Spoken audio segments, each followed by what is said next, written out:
Trust everyone. That's what they taught you. Open your heart. Give people a chance. Believe in the good. And that's exactly why you keep bleeding. You gave your loyalty too fast. You opened doors to people who burned your house down while you slept. You shared your plans with men who sold them before the sun came up. And now you sit there wondering why the world feels like a battlefield. It is a battlefield. It always was. You were just told to walk in unarmed. I am Thomas Shelby. And today, I'll teach you the truth about trust that no one wants to say out loud. Learn this, and you'll never be blindsided again. You'll know who deserves your loyalty, who's pretending, and who's waiting for the right moment to put a knife in your back. Listen carefully. This lesson could save everything you're building.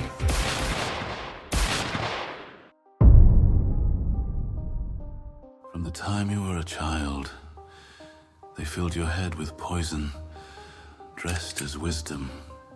Trust people. Give them the benefit of the doubt. Assume the best. Don't be so guarded. They made suspicion sound like a disease. They made caution sound like cruelty. They told you that open hearts build strong bonds, and that the trusting man is the noble man. It's a lie, a dangerous one. A lie sold by people who've never been betrayed. Or worse, a lie sold by people who want easy access to you. People who benefit when your guard is down. Let me tell you what trust actually is. Trust is not kindness. Trust is not warmth. Trust is not a feeling that washes over you when someone smiles the right way or says the right words. Trust is a key. A key to your plans, your secrets, your vulnerabilities, your future. And when you hand someone that key without testing them first, without watching them, without making them earn it, you deserve what comes next. I learned this in the mud and blood of France. I watched soldiers die because they trusted the wrong man. A whispered location, a shared cigarette with a stranger. A moment of openness in a place where openness was suicide. The soldiers who trusted easily came home in boxes. The ones who questioned, who watched, who waited, they survived. They came back cold, but they came back breathing. So here's the truth they won't teach you in schools or churches. Trust is not a gift you hand out to feel generous. Trust is a verdict, delivered only after evidence, earned through time, tested through pressure, and revoked the moment it's broken. Anything less is not trust. It's gambling with your life. Here's something you need to understand. Not everyone deserves the same level of access to your life. You don't give the mailman the keys to your safe. You don't tell your barber where you hide your money. You don't share your fears with a man you met last month. Trust has levels. And the problem is, you've been treating it like a single door, either open or closed. That's not how it works. Think of it like floors in a building. The ground floor is for everyone. Casual conversation, surface interaction, polite distance. They see what you allow the world to see, nothing more. The second floor is for acquaintances, people you work with, people you see often. They know a little more, but nothing that could hurt you if they turned. The third floor is for closer circles, friends, people who've been tested. They know your goals, maybe some of your struggles, but they still don't see everything. The top floor, the vault, that's for the rare few. The ones who've proven themselves over years, not months. The ones who've had chances to betray you and didn't. The ones who've stood in fire beside you. Your problem is, you've been letting strangers walk straight to the vault.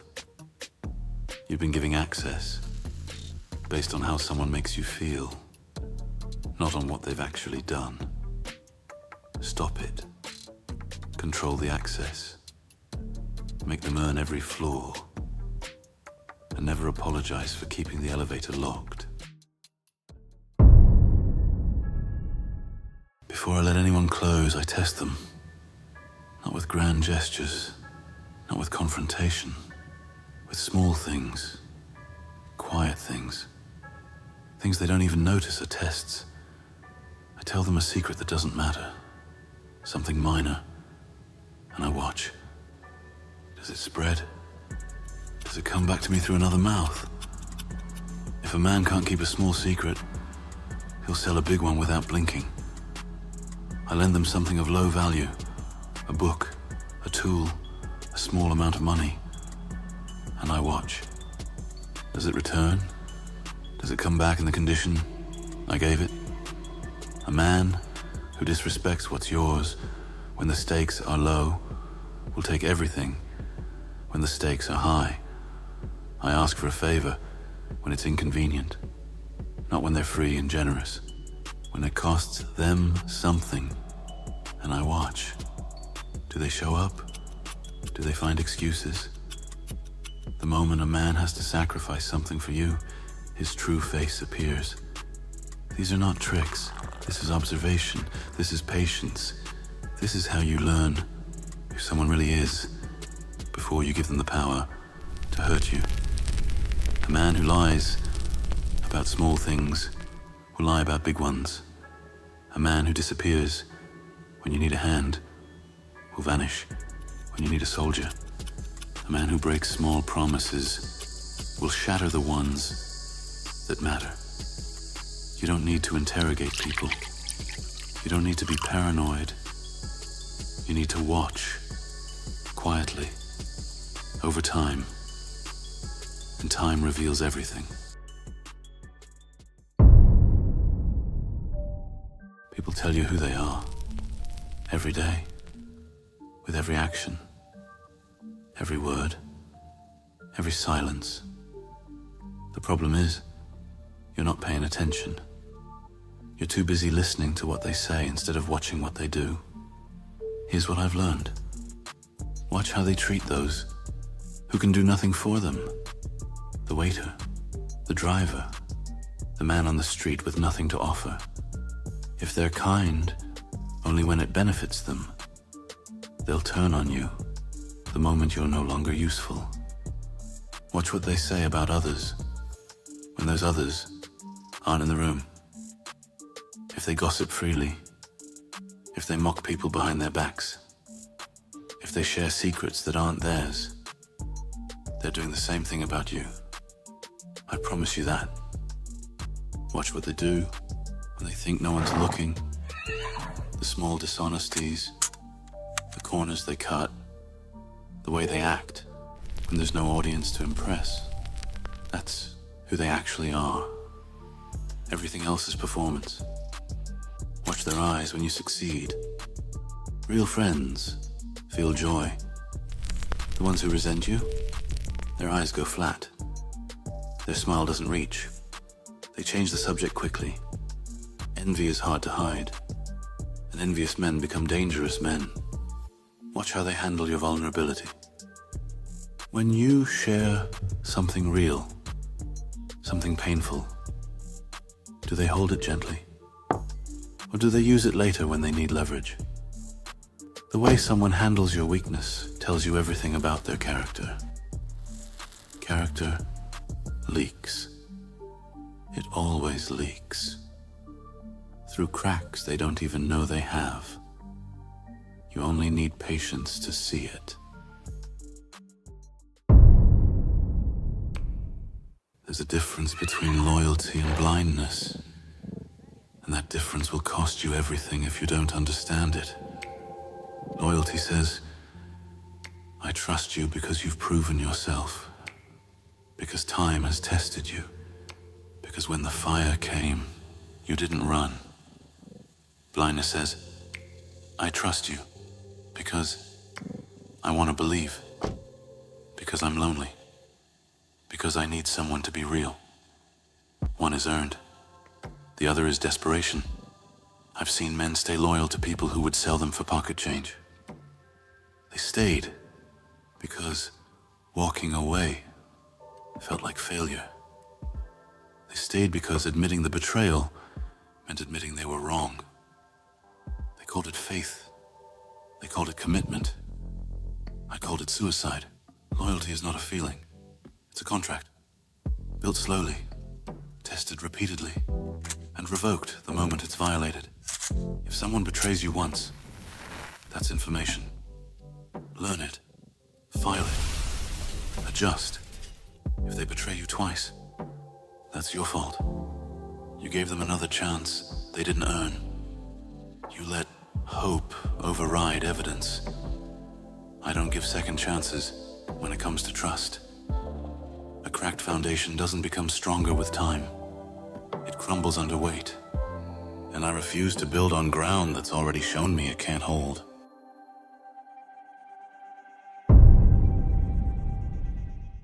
I've been betrayed. I won't pretend otherwise. By men I fed, men I armed, men I trusted with my plans, my money, my life. Men who sat across my table and smiled while planning how to take what was mine. And every time, every single time, I asked myself the same question. What did I miss? Because betrayal doesn't fall from the sky. It doesn't arrive without warning. There are always signs, always cracks. A hesitation in the voice that I ignored. A promise that came too easy, too smooth. A smile that didn't match the eyes behind it. A moment where something felt wrong, and I told myself I was being paranoid. I wasn't paranoid. I was right. I just didn't want to see it. That's the real danger. Not that the signs aren't there. They always are. The danger is that we ignore them because we want to believe. Betrayal taught me more than loyalty ever did. It taught me that wanting someone to be trustworthy doesn't make them trustworthy. It taught me that hope is not a strategy. It taught me that every time I felt uncomfortable about someone and talked myself out of it, I was betraying my own instincts. Now I enter every room assuming nothing. Not because I'm paranoid, because I'm prepared. And prepared men don't get surprised. They get confirmation. They see what's coming before it arrives. And when the betrayal finally shows itself, they're already 3 moves ahead. Here's what no one tells you. If you can't trust yourself, you'll trust anyone. Think about it. A man who breaks promises to himself will accept broken promises from others. A man who lies to his own reflection will tolerate lies from the world. A man who has no standards for himself will accept anyone who shows up with a smile. Self-trust is the foundation. Without it, you're just looking for someone, anyone, to lean on. And desperate men make dangerous choices. So build that first. Keep the small promises you make to yourself. Wake when you said you'd wake. Train when you said you'd train. Do the hard thing when no one's watching. Finish what you start, even when it doesn't matter. Every kept promise builds the muscle of self-trust. Every broken one tears it down. When you trust yourself, something changes. You stop needing others to fill the gap. You stop handing out keys because you're lonely. You stop accepting crumbs from anyone who offers attention. You become complete on your own. And from that place, you can choose who to trust, rather than desperately hoping someone will be worthy. That's the difference. The man who trusts himself chooses. The man who doesn't begs.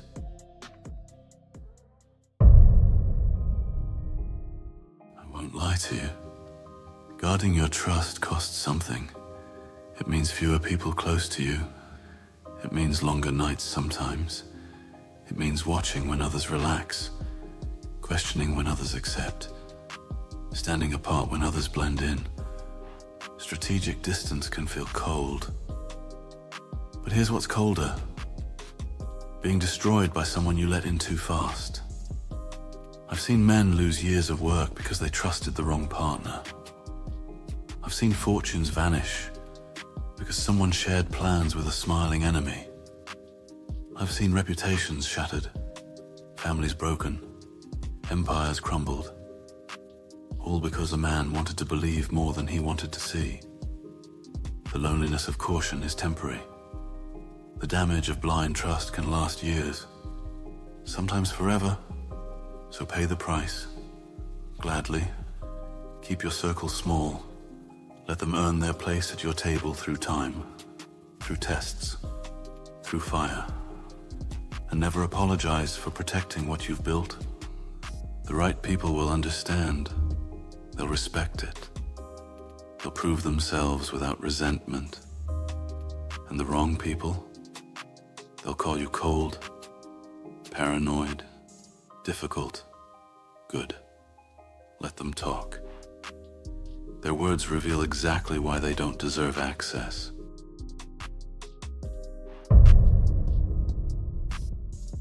Now you understand. Trust is not a gift you throw at strangers, hoping they'll catch it gently. It's not warmth. It's not faith. It's not optimism. Trust is a verdict, delivered after evidence. A key you guard like your life depends on it, because sometimes it does. So here's your mission. Stop handing out trust like it's free. Watch people. Test them with small things before you offer big ones. Let time do what words cannot. Reveal the truth. Control the access.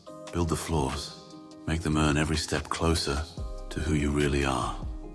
And if someone you know keeps getting burned by the wrong people, if they keep letting the same kind of person through the door, send them this.